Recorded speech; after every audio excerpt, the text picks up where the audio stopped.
અને જય સિયારામ। આજે આપણે ધોરણ 6 ગણિત વિષયમાં ચેપ્ટર નંબર 12 ગુણોત્તર અને પ્રમાણમાં સ્વાધ્યાય 12.1માં દાખલા નંબર 2 વિશે અભ્યાસ કરવાના છે। દાખલા નંબર 2 વર્ગના 30 વિદ્યાર્થીઓમાંથી 6 ને ફૂટબોલ, 12 ને ક્રિકેટ અને બાકીનાને ટેનિસ ગમે છે, તો નીચેના ગુણોત્તર શોધો। અહીં આપણા પાસે 3 રમત છે, એક ફૂટબોલ, ક્રિકેટ અને ત્રીજી રમત છે ટેનિસ। કુલ વિદ્યાર્થી કેટલા છે? 30। તો એમાં આપણા પાસે ફૂટબોલ રમે તેવા 6 છે, અથવા તો ફૂટબોલ ગમે તેવા 6 છે, ક્રિકેટ ગમે તેવા 12 છે, પરંતુ આપણા પાસે ટેનિસ ગમે તેવા વિદ્યાર્થીઓની સંખ્યા આપેલ નથી, તે આપણે શોધવું પડશે, બરાબર। તો પ્રશ્ન નંબર 1માં જે છે એ નંબરનો જે પ્રશ્ન છે એમાં ફૂટબોલ ગમે તેવા વિદ્યાર્થીઓની સંખ્યા અને ટેનિસ ગમે તેવા વિદ્યાર્થીઓની સંખ્યાનો ગુણોત્તર લેવાનો છે। તો આપણા પાસે ફૂટબોલ જે એ લોકોને ગમે છે એની સંખ્યા 6 છે, પરંતુ ટેનિસ ગમે એની સંખ્યા આપણા પાસે નથી, તો આપણે એ શોધવું પડશે। તો આપણે એ નંબરનું જે છે એમાં શરૂઆત કરીશું। તો એ નંબરને શોધવા માટે આપણા પાસે અહીં ટેનિસ ગમે તેવા વિદ્યાર્થીઓની સંખ્યા શોધવું પડશે। તો સૌથી પહેલાં કુલ વિદ્યાર્થીઓ બરાબર શું લખાશે? કુલ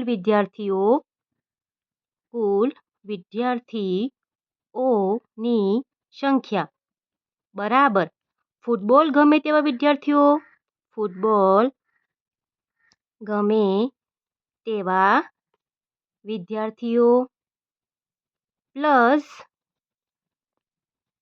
શું આવશે બીજું? ક્રિકેટ, ક્રિકેટ ગમે તેવા વિદ્યાર્થીઓ પ્લસ ત્રીજું શું છે?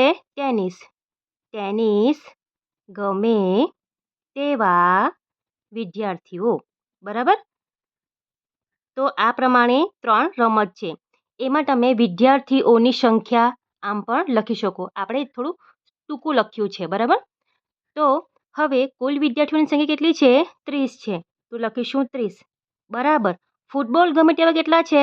6 પ્લસ ક્રિકેટ ગમે તેવા વિદ્યાર્થી કેટલા છે? 12 અને ટેનિસ ગમે તેવા વિદ્યાર્થીઓની સંખ્યા આપણે શોધવાની છે, તો તે આપણે એમનું એમ લખીશું, ટેનિસ ગમે તેવા વિદ્યાર્થીઓ, બરાબર। હવે આ બેના સરવાળા કરીશું, તો 6 ને 12 કેટલા થશે? 18 થશે, અને આ 30 જે છે એ 30ના 30 લખાશે, બરાબર નિશાની બરાબર નિશાન લખાશે। અહીં 6 + 12 18 પ્લસ આ જે છે એ એમનું એમ લખાશે, ટેનિસ ગમે તેવા વિદ્યાર્થીઓ, બરાબર। હવે ખાસ ધ્યાન આપવાનું છે કે જ્યારે કોઈ સંખ્યા હોય, આ બરાબરની 18 જે છે એ જમણી સાઈડ છે, એને આપણે ડાબી સાઈડ લાવવાની છે, પરંતુ અહીં જુઓ, અહીં ચિહ્ન જે છે એ સરવાળોનું છે, તો સરવાળોનું ચિહ્ન હોવાથી આપણે આ સંખ્યાને આ સાઈડ લાવવાનું હોય, આની આગળ પણ સરવાળો છે, બરાબર, આની આગળ સરવાળો છે, બરાબર, આની આગળ સરવાળો છે, અને આ સંખ્યાને આપણે ડાબી સાઈડ લાવવાનું છે, તો સરવાળો હોય તો બાદબાકી થશે, અને જો બાદબાકી હોય તો સરવાળો થશે, એટલે કે શું થશે? અહીં 30 - 18 બરાબર ટેનિસ ગમે તેવા વિદ્યાર્થીઓ, બરાબર। ધારો કે અહીં -18 હોય, એટલે કે -18 હોય, તો આ સાઈડ જાય, એટલે કે ડાબી સાઈડ આપણે લઈ જઈશું તો પ્લસ થશે। હવે આપણે 30માંથી 18ને બાદ કરીશું, તો જવાબ શું આવશે? 12 બરાબર ટેનિસ ગમે તેવા વિદ્યાર્થીઓ, એટલે કે ટેનિસ ગમે તેવા વિદ્યાર્થીઓની સંખ્યા કેટલી આવશે? 12 આવશે। હવે પ્રશ્ન નંબર એ જે છે એમાં આપણે ગુણોત્તર લેવાનો છે, કોની કોની વચ્ચે? ફૂટબોલ ગમે તેવા અને ટેનિસ ગમે તેવા, તો આપણે લખીશું ગુણોત્તર, ગુણોત્તર બરાબર સૌથી પહેલું જે નામ હોય એ ઉપર આવશે। સૌથી પહેલાં અહીં ફૂટબોલ છે, તો આપણે લખીશું ફૂટબોલ, ફૂટબોલ ગમે તેવા વિદ્યાર્થીઓની સંખ્યા, અથવા તો ફક્ત વિદ્યાર્થીઓ લખીશું તો પણ ચાલશે, બરાબર, વિદ્યાર્થીઓની સંખ્યા લખી લઈશું, અથવા ફક્ત વિદ્યાર્થીઓ લખીશું તો પણ ચાલશે, અને તેના નીચે શું આવશે? ટેનિસ ગમે તેવા, બરાબર। તો છેદમાં ટેનિસ ગમે તેવા વિદ્યાર્થીઓની સંખ્યા. બરાબર. હવે ફૂટબોલ ગમે તેવા વિદ્યાર્થી કેટલા છે? 6 છે. અને ટેનિસ માટે આપણે શોધ્યું છે તો 12 છે. એટલે શું લખાશે? 6/12. હવે 6 અને 12 જે છે એ બંને 6ના ઘડિયામાં આવે છે. તો 6 એકુ 6 અને 6 દુ 12. બરાબર. 6 અને 6 કેન્સલ થશે એટલે જવાબ શું આવશે? 1/2. હવે આપણે ગુણોત્તર સ્વરૂપે લખીશું તો શું લખાશે? કે ગુણોત્તર બરાબર આ 1/2 એટલે કે 1/2. 1/2 આ આપણો ફાઇનલ આન્સર છે. બરાબર. તો આ આપણો એ નંબરનું જે છે એ અહીં પૂર્ણ થાય છે. બરાબર. ત્યાર પછી જે બી નંબરનું છે એ આપણે ગણીશું ક્રિકેટ ગમે છે તેવા વિદ્યાર્થીઓની સંખ્યા અને કુલ વિદ્યાર્થીઓની સંખ્યા આપણે લેવાની છે. તો બંને સંખ્યા આપણા પાસે છે એટલે આપણે ડાયરેક્ટ ગુણોત્તર લખી લઈશું. તો બી નંબરમાં આપણે લખીશું ગુણોત્તર, કે ગુણોત્તર બરાબર સૌથી પહેલું નામ શું છે? ક્રિકેટ ગમે તેવા, અને ત્યાર પછી શું છે? કુલ વિદ્યાર્થીઓની સંખ્યા. બરાબર. એટલે ઉપર શું આવશે? ક્રિકેટ ગમે તેવા વિદ્યાર્થીઓની સંખ્યા, અને છેદમાં શું આવશે? કુલ વિદ્યાર્થીઓની સંખ્યા.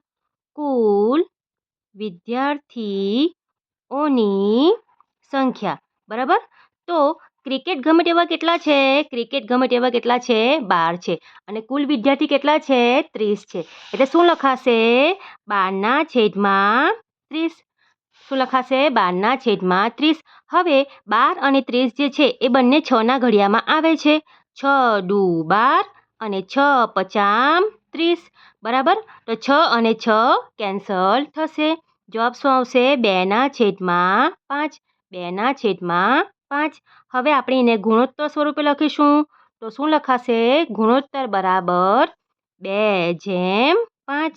ગુણોત્તર બરાબર 2/5. તો આપણા પાસે આ બી નંબરનો આન્સર મળે છે. બરાબર. તો આ પ્રમાણે આપણો જે સેકન્ડ નંબરનો ક્વેશ્ચન જે છે એ અહીં પૂર્ણ થાય છે. બરાબર. સેકન્ડ નંબરના ક્વેશ્ચનમાં આપણા પાસે ફૂટબોલ ગમે તેવા વિદ્યાર્થીઓની સંખ્યા 6 છે, ક્રિકેટ માટે 12 છે, પરંતુ ટેનિસ ગમે તેવા વિદ્યાર્થીની સંખ્યા આપેલ નથી, તો તે શોધવું પડશે. બરાબર. તો એ આપણે ફર્સ્ટ નંબરના ક્વેશ્ચનમાં શોધવું પડશે, કારણ કે ફર્સ્ટ નંબરના ક્વેશ્ચનમાં આપણને ટેનિસ ગમે તેવા વિદ્યાર્થીની સંખ્યા લેવાની છે. તો તેના માટે કુલ વિદ્યાર્થી એટલે કે ફૂટબોલ ગમે તેવા વિદ્યાર્થીઓ પ્લસ ક્રિકેટ ગમે તેવા વિદ્યાર્થીઓ પ્લસ ટેનિસ ગમે તેવા વિદ્યાર્થીઓ.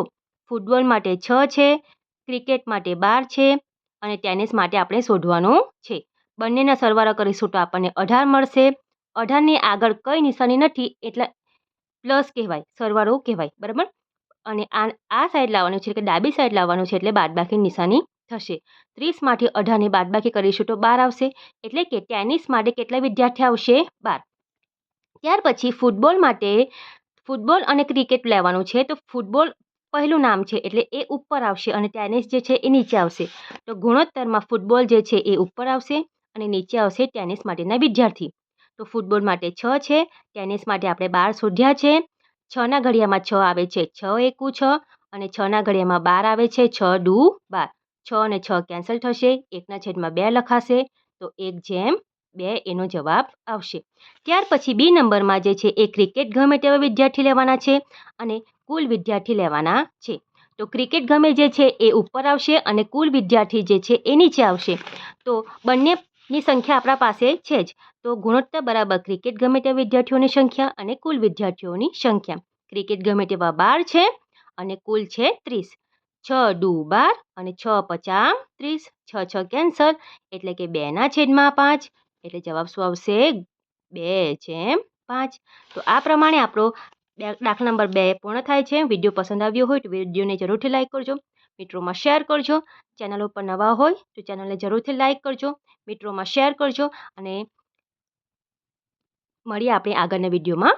સૌને રાધે રાધે.